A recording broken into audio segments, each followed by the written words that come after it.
Hello everyone, this is Chris Roshna, 24K on Twitter and 24K on Instagram. Please subscribe to the channel. We appreciate positive comments and of course thumbs up.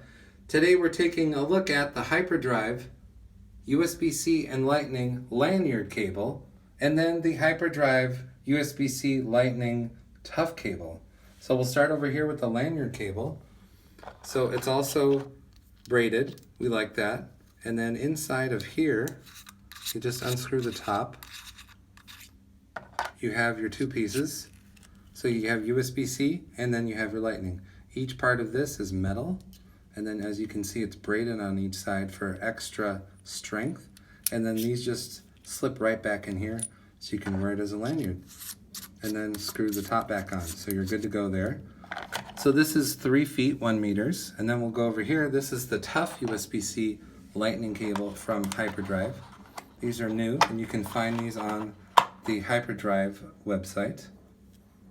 HyperMac as well. They sell all kinds of different batteries and other accessories for your computer. So this is the Tough tested cable. You can see the strain relief here and metal on both sides. This is the newer one that offers the fast charging for the newer iPhones, the iPhone 10 and above. So on the back you'll see that it's been strength tested. They've done a lot more strength testing as well. These are definitely better than the Apple supplied cables with the USB-C for fast charging because of the braided and the strength testing. So I would definitely get one of these over the Apple cables, either this one, or get both. This is Chris Roshna, 24K on Twitter and 24K on Instagram.